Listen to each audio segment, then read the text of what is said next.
Good day, Crime Talk aficionados. We have a great show for you today. First, they got him. The suspect has been arrested in the shooting death of conservative activist Charlie Kirk, and we'll tell you what we know. Now, the devastated partner of slain Ukrainian refugee criticizes the judicial system in the case of the alleged killer. And guess what? Now, Chad Daybell wants to talk. A beheading of a Dallas motel manager. Yes, ladies and gentlemen, a beheading. We have This Day in Legal History. Our quote of the day has to do with confessions, and our dumb criminal has to do with an egg heist. Stick around for that story. You won't want to miss it. Let's talk about it. All right, lawyer.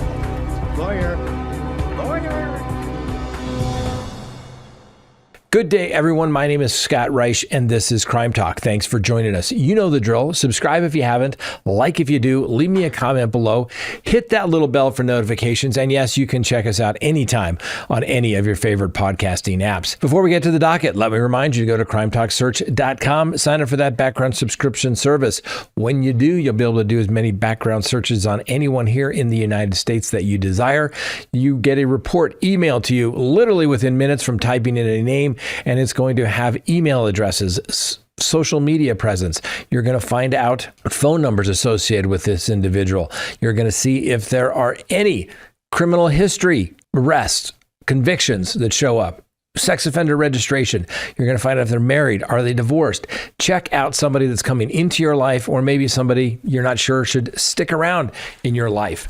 Go see if they're telling you the truth. CrimeTalkSearch.com. All right, let's go ahead and get to the docket for Friday, September 12th, 2025. And yes, they got him. That's right. Tyler James Robinson, a 22-year-old resident of Utah County, was arrested Thursday on charges of aggravated murder and obstruction of justice following the fatal shooting of conservative activist Charlie Kirk during a speaking engagement at the University of Utah. Now, the arrest warrant affidavit filed in the 3rd District Court of Utah provides a detailed account of the investigation, including surveillance footage, witness statements, and digital evidence that police say link Robinson directly to the crime. Now, the incident occurred on Wednesday, September 10th of this year, obviously, at an outdoor event at the university campus there in near Salt Lake. Now, Kirk, who was only 31 and a prominent figure in conservative circles and founder of Turning Point USA, was addressing a crowd of several thousand attendees in the courtyard area near the Union building when he was struck by gunfire. According to the affidavit, Kirk was transported to the University of Utah Hospital, where he succumbed to his injuries after approximately 12 minutes of medical intervention. The shooting prompted an immediate lockdown of the campus and drew widespread condemnation from political leaders across the spectrum. Now, the affidavit, sworn by Detective Brian J. Davis of the Utah County Sheriff's Office under penalty of perjury, outlines probable cause based upon extensive surveillance video from the university's security system. Footage captured a male suspect, later identified as Robinson, navigating the campus in the hours leading up to and following the shooting. Now, the affidavit describes the suspect as a white male with dark hair, wearing dark-colored pants, a white shirt, and dark shoes, clothing that matched descriptions provided by witnesses and corroborated by additional video evidence. Now, the investigators noted that Robinson was observed approximately at 1:15 prior to the event, though this appears to reference preparatory movements, walking north on Campus Drive towards the event area. He was seen using a cell phone, pulling it from his right pocket, and later entering the Lassie Center building on the northeast side of the courtyard. Subsequent footage showed him exiting the building and proceeding to the southwest corner, where he was captured on camera approximately an hour and a half before the shooting. Now, the affidavit details how Robinson allegedly positioned himself on the roof of a nearby structure from which he had clear line of sight to the speaking area. The affidavit states, describing the suspect's movement with precision. It further notes that after the shooting, Robinson descended from the rooftop, crossed the grassy area north of Campus Drive, and entered a pedestrian tunnel. He was then observed wrapping a rifle, believed to be the murder weapon, in a towel and concealing it in a bush bush near the area. Digital forensics played a crucial role in the building the case against Robinson, and the affidavit reveals that investigators recovered messages from an online chat room identified as the Discord platform, where Robinson allegedly discussed the engravings on the bullets and his post-shooting actions. Now, a roommate of Robinson provided key information during an interview, stating that Robinson had shared details about retrieving the rifle from a drop point, using a scope for the shot, and changing outfits to evade detection. The roommate also described how Robinson wrapped the rifle in a towel and stashed it in a bush, further detailing his route away from the scene. Now, the bullets themselves bore inscriptions tied to internet culture and anti-fascist rhetoric, according to the affidavit. One engraving read, "Hey, fascists, catch," and then an arrow, and then another stating RAWR ×3, incorporating meme-like elements such as OWO and references to notice bulge, phrases commonly used in online communities to mock furries and transgender individuals. The Utah governor, Spencer Cox, addressed the engravings in a statement, noting that one of the bullets was engraved with notice bulge OWO. What's this? A meme used to troll furries and transgender people. Police believe these markings were intended as a provocative statement, aligning with Robinson's alleged anti-fascist sentiment expressed in prior online activity. Now, the investigation also involved family members of Mr. Robinson. During interviews on September 11th, his family confirmed that he owned a Dodge Challenger vehicle registered in Utah County and had been in contact with them around the time of the incident. One family member recounted a conversation in which Robinson discussed the events and mentioned Charlie Kirk by name. Investigators presented photos and messages from Discord to the family, who identified content consistent with Robinson's communications, including discussions of the shooting and his movements afterwards. Now, the affidavit includes references to Robinson's prior interactions, such as a family dinner back in mid-September, where he expressed views on conservative figures. And then they got physical evidence that further solidified the case. A shoe impression found near the building matched the description of Robinson's footwear, located in the vicinity where a family member had reported his presence. Additionally, police discovered a rifle wrapped in a towel, left in a bush, and described in the messages, with engraving matching those of the bullets recovered from the scene. The weapon was linked to Robinson through ballistic analysis, showing it had been used in the shooting. Now, Robinson's arrest occurred without incident on Thursday morning, following a tip from the roommate and corroboration from university surveillance. The affidavit emphasizes that the evidence supports charges of capital felony aggravated murder, obstruction of justice for concealing the weapon, and potential additional counts related to the use of a firearm in the commission of a felony. Now, the affidavit suggested bail be set at $1 million, with conditions including no contact with any witnesses, electronic monitoring, and the surrender of any firearms, which is standard for the course, right? But the 3rd District judge that handled the matter, Judge Sean F. Howell, reviewed the affidavit and found substantial evidence to support the charges, ordering Robinson held without bail pending further proceedings. The case has been assigned to the Utah Attorney General's Office for prosecution. Now, the shooting has sparked obviously some national outrage, with conservative leaders eulogizing Kirk as a dedicated advocate for youth engagement in politics. University officials expressed their condolences and confirmed that enhanced security measures would be in place for future events. And as the investigation continues, police are examining Robinson's online history for additional motives, including his reported involvement in anti-fascist groups and Discord communities focused on gaming and activism. So there's a lot of information that's still coming in, but it would appear as though they got their guy. This young gentleman, obviously he's entitled to the presumption of innocence, but it sounds like he's already confessed to his father and possibly his roommates as well, which are not going to bode well for him indeed. And we'll continue to bring you updates as it becomes available. Obviously, this is going to be a case worth watching. It's not exactly going to be a whodunit. Identity is obviously one of the elements that they have to prove that it was this Robinson character, not somebody who looked like him, not someone using his identity, but it was in fact him shooting somebody at a pretty close range of 200 meters with a high-powered hunting rifle. Well, guess what? That that's murder. No doubt about it. Charlie Kirk is obviously dead. What are the possible defenses? Well, they got to go identity. It's not me, but obviously we know that more than likely that's what the evidence is going to show. So the other thing they're going to have to come up with is going to be, well, there must be some sort of mental health defense. We'll talk about it in a second, but apparently this guy was raised in a very conservative family. Apparently goes off to college for a little bit or gets involved in some organizations, and maybe they're going to say that he was brainwashed by the communists that want him, or anybody that does not believe as he does, that they somehow brainwashed him and thought that it was necessary to take this action. So we're going to have to see if that's where this goes.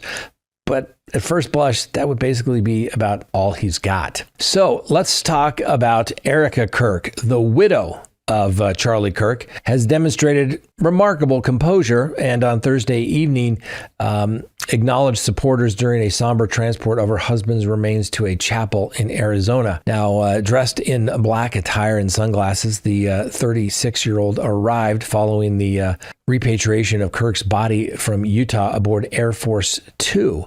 That's right. The vice president escorted the remains of Mr. Kirk back to Arizona. Now, a gathering of mourners holding American flags welcomed her as a motorcade proceeded to the chapel. From an open vehicle window, Erica waved to the crowd while visibly suppressing tears and clutching a rosary, reflecting her deep Catholic faith, which has provided solace in the wake of her husband's death. Now, obviously, Kirk, 31, succumbed to a fatal neck wound inflicted during this speech in Utah on Wednesday, leaving Erica and their two young children, a 3-year-old daughter and a 16-month-old son, without a father or a spouse.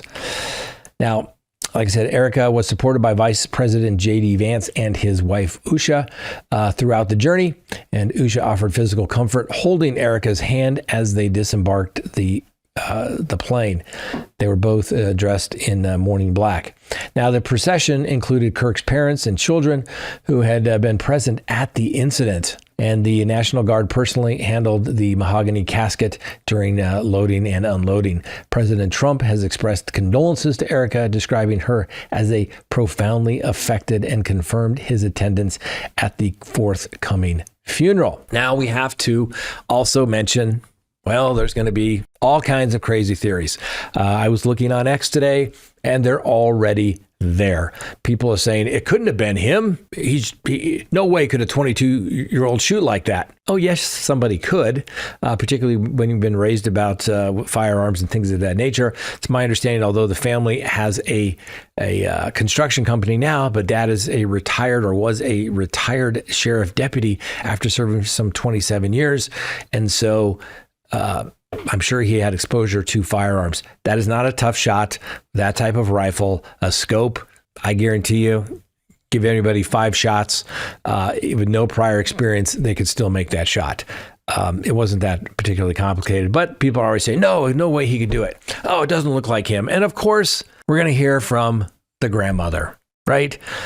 Tyler Robinson's grandmother, a woman by the name of Debbie Robinson, who's apparently 69, obviously says that she is stunned by the charges against her grandson, describing him as quiet, reserved young man who never spoke politics despite his father's staunch Trump support. She said that her son, his dad, is a Republican for Trump, Debbie said, who also lives in Washington, Utah. She said that Tyler was a very shy person and that he never, ever spoke politics to her at all. She said, the grandmother went on to say, most of my family members are Republican. I don't know any single one who's a Democrat. I'm just confused. That'll be enough for some people to raise reasonable doubt that it couldn't have happened, that he could be him. I don't know. But the theories are already starting. Now, the other thing that we're going to have to look at is, what did these roommates know and what did they know it? Now, my guess is no charges will be brought against the roommate or these online people that knew about what had taken place, because they're going to have the threat of prosecution and they're going to cooperate. They're going to say, U.S. attorneys probably say, you cooperate or we will charge you with some sort of accessory after the fact. And do you really want to go to federal prison? And they'll say, no, of course not. I'm just going to tell the truth against my friend and my roommate and whatever. That's the way it'll be. Maybe they'll charge him, but it's a lot easier to be a cooperating witness than a defendant and then still basically have to cooperate at some point because the attorney would say, yes, you need to do that. And so there you go. And the other problem that Mr. Robinson is going to have is the key witness against him is going to be his father, Matt Robinson. Like I said, former sheriff of 27 years. Dad did the right thing, but he's also going to be a witness against his son. Because, right, anything you say can and will be used against you. Now, of course, Mr. Robinson has already lawyered up and has not agreed to speak to the police, which is his constitutional right to do. And maybe he will get a conversation with the prosecutors at some point, maybe to spare his life. Obviously, the governor, who can't say the case is going to be a death penalty case automatically, there has to be certain aggravators. We'll have to take a look at those to see if they exist. But it's a little early to tell if it's going to be a death penalty case. But hey, if you're going to get the death penalty, Utah is probably a good place where you're going to get some speedy justice, to say the least. We'll bring you more as it becomes available. Next, the devastated partner of the slain Ukrainian refugee. Well, he doesn't have a whole lot of nice things to say about the judge. So the partner of Irina Zartuska, a Ukrainian refugee who was fatally stabbed on a Charlotte train, has expressed profound grief and directed criticism towards the magistrate judge who released the suspect on an unsecured PR bond prior to the incident.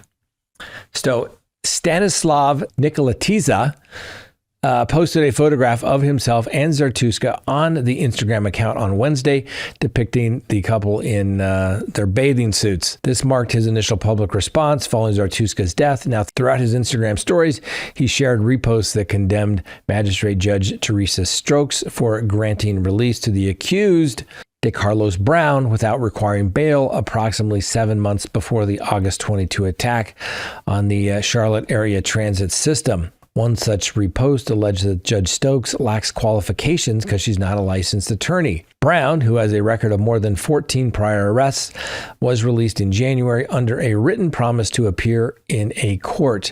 Now, the boyfriend also resided with Zartuska in Charlotte for the past year and was referred to as her life partner in the obituary. Updated in his Instagram profile to include a mushroom emoji, a symbol favored by Zartuska, and a broken heart.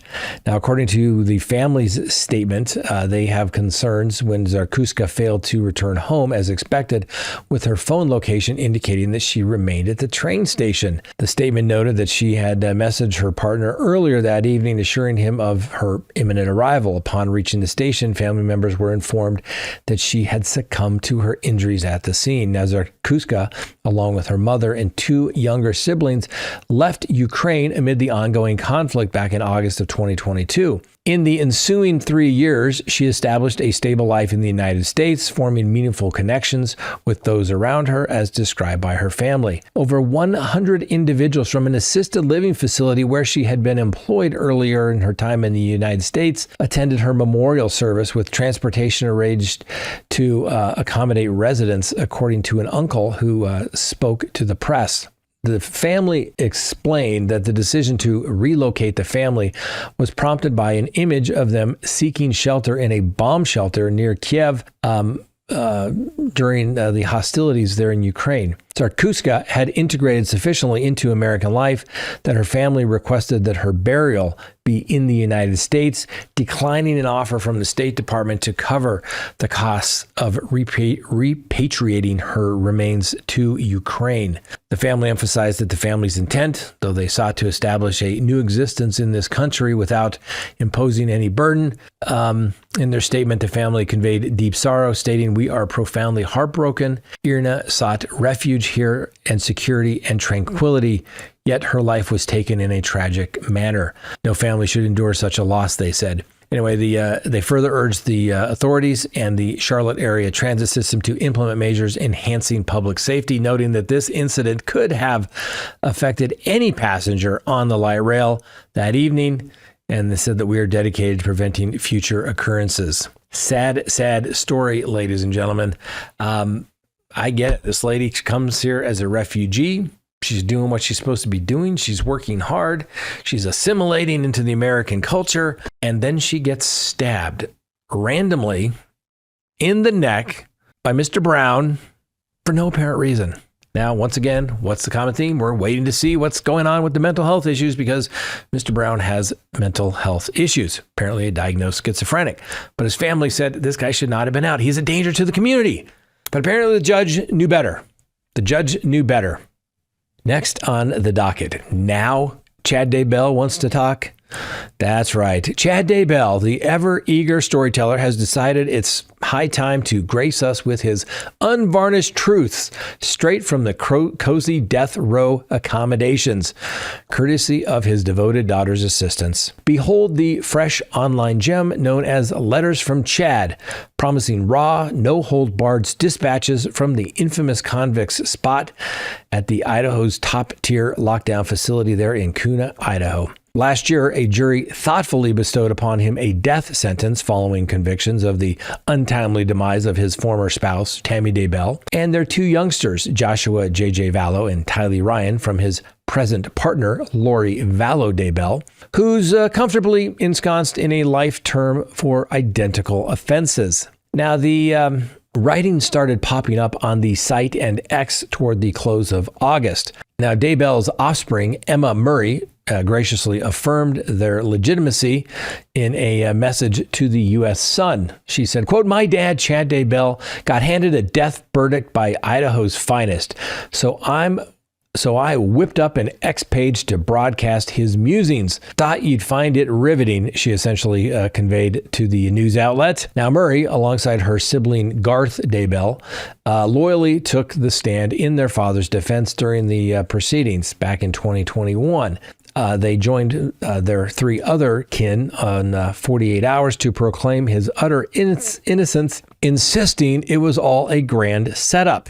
Now, by Thursday, a quartet of these missives had surfaced, each thoughtfully appended with segments on literary pick stubs, Chad's bookshelf, and his suggestions under Chad's musical notes. Here it goes, ladies and gentlemen.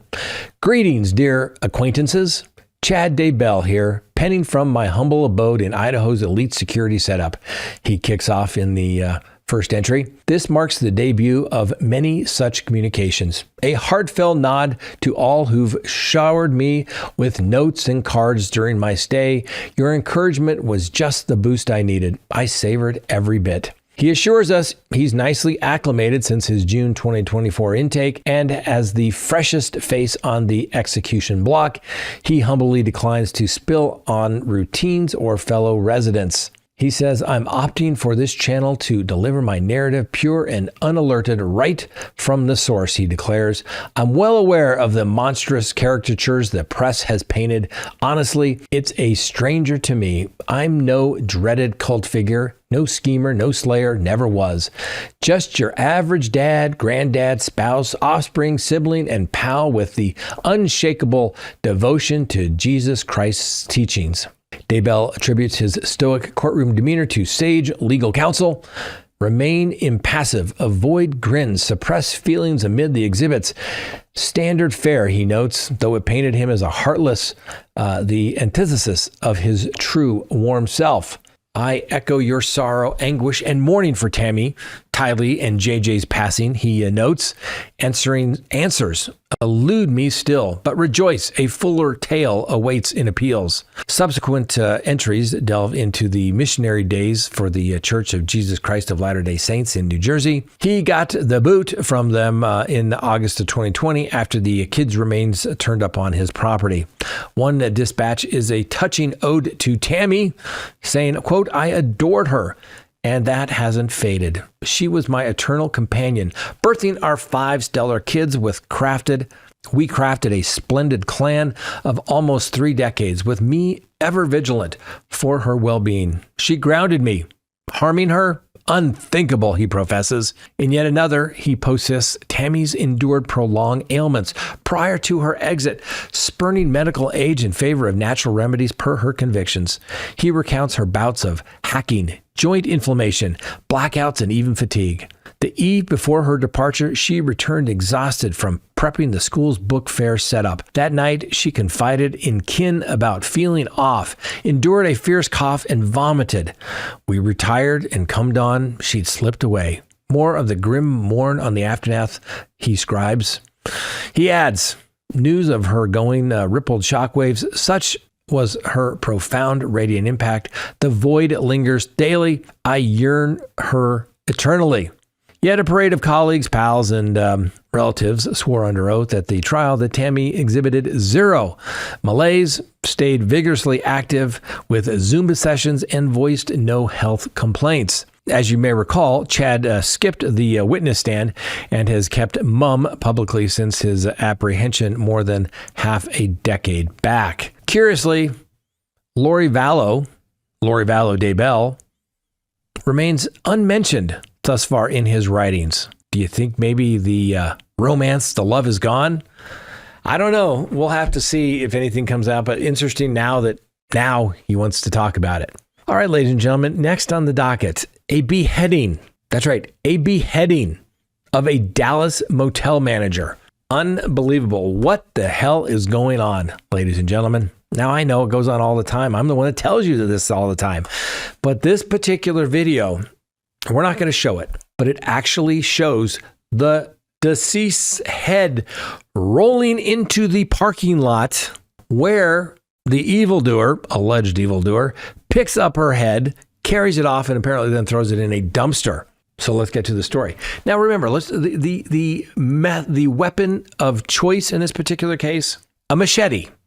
Just to give a little perspective, K-bar. All right? K-bar, sharp edge.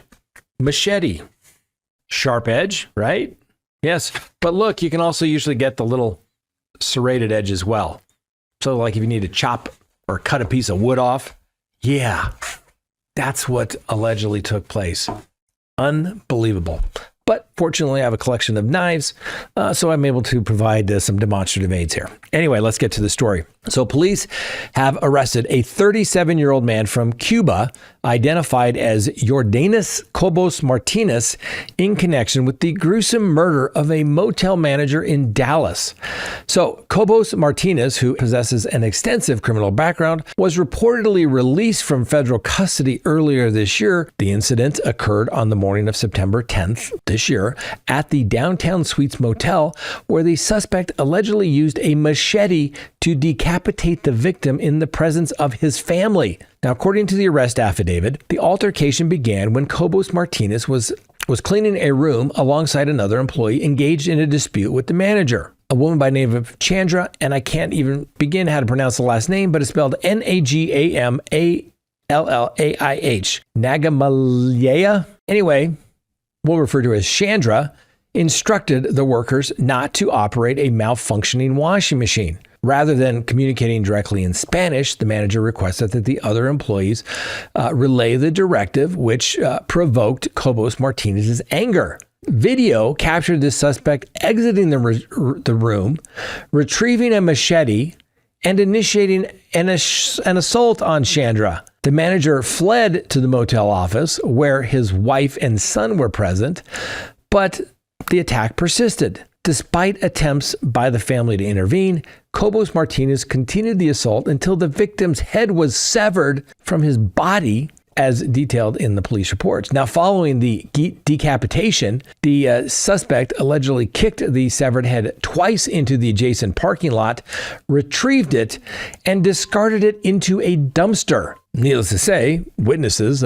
promptly contacted the police, locating Cobos Martinez several blocks from the scene, covered in the victim's blood and still in possession of the machete. There's some strong circumstantial evidence, wouldn't you agree?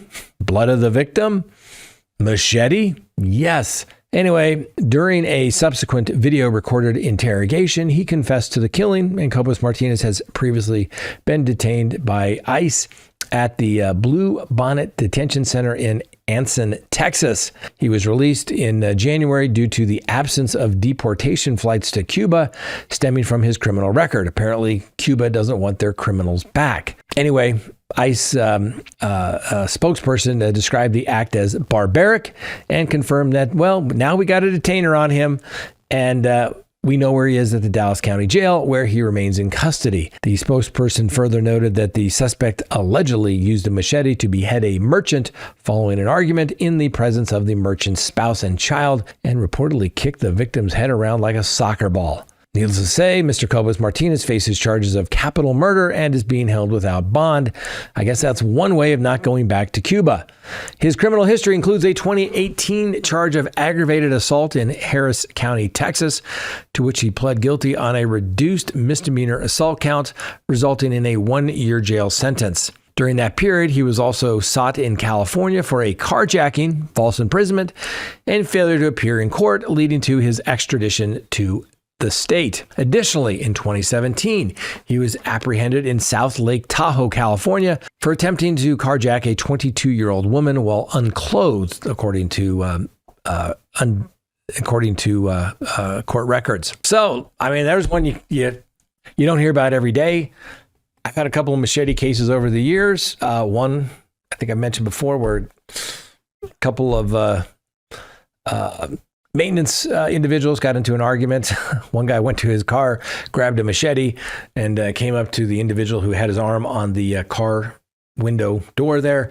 And the other gentleman nearly took his arm off with the machete. Yeah, those things are pretty sharp because they're usually used for chopping down, big brush and trees and things like that.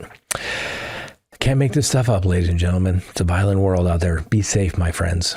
Next on the docket, this day in legal history.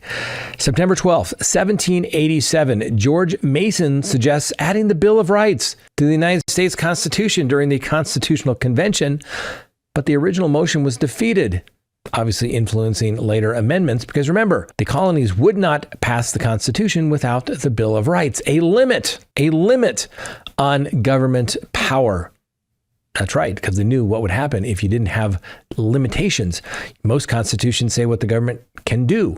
It doesn't tell them what they can't do. The Bill of Rights says you can't do various things, right? 1 through 10, pretty important stuff. Next, September 12th, 1787, the Committee of Style presents a draft of the United States Constitution to the Constitutional Convention, obviously a step in finalizing the founding documents of the United States.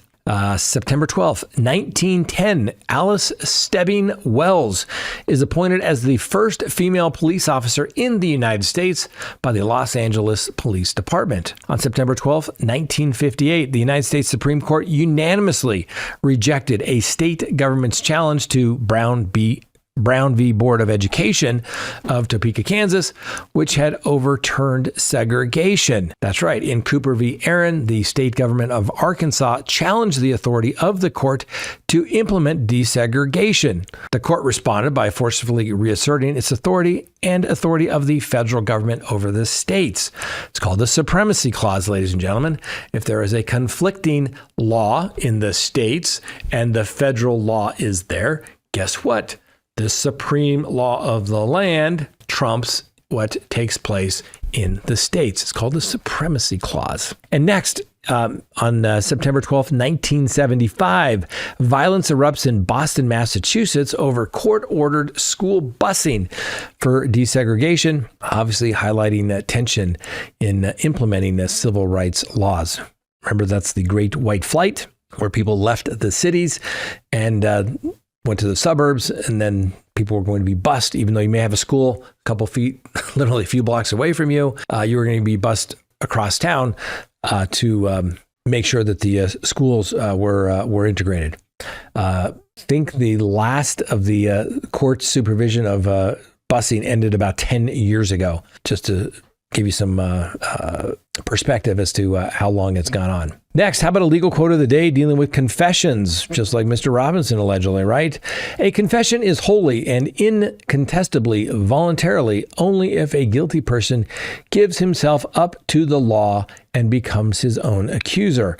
That was by Justice Jackson in Ashcroft v. Tennessee, a 1944 United States Supreme Court case, 322 U.S. 143. And finally, our dumb criminal of the day.